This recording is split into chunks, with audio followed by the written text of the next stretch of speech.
Let's continue our discussion of retinoids, our ingredient of the week. Today we're going to discuss retinol. This is the most commonly used derivative of vitamin A. It is available over the counter, and you can get it anywhere from the grocery store to your dermatologist's office. But a good rule of thumb I like to live by is if I can buy my toilet paper there, I do not buy my skincare there. Go medical, baby. Let me tell you why. So retinol can convert to retinoic acid in the skin. That's important because retinoic acid is the active biologically available form of vitamin A. Our skin cells have receptors that can recognize and absorb the retinoic acid. As it converts, it loses a little bit of efficacy. So a retinoic acid by itself is available by prescription only. If you've been to a dermatologist and they've prescribed something like a Retin A to you, that is retinoic acid. For over-the-counter purposes, retinol does not need a prescription, but it can convert into that same retinoic acid and give you basically the same results. It's just going to take a little bit longer to see those results, and over that process, your skin is going to be a little bit more comfortable, although not completely. Retinol is still a spicy one. So things to look at, and why I say you should not be buying your retinol, at the grocery store, is it is not always stable.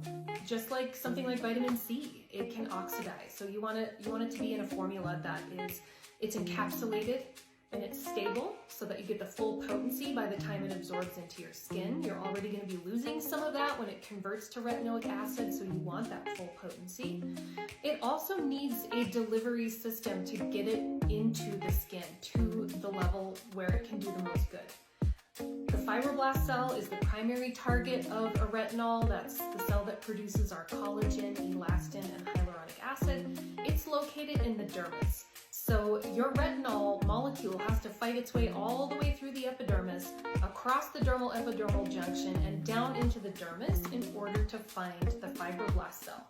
So just like if you're about to go deep sea diving, you need some protective equipment to keep you safe, your retinol needs that protective delivery and encapsulation system to keep it potent and give it to the level where it's going to do the most good. Okay, so the other thing to consider with a retinol is layering. There are some ingredients that do not play well with retinol. A big one is vitamin C.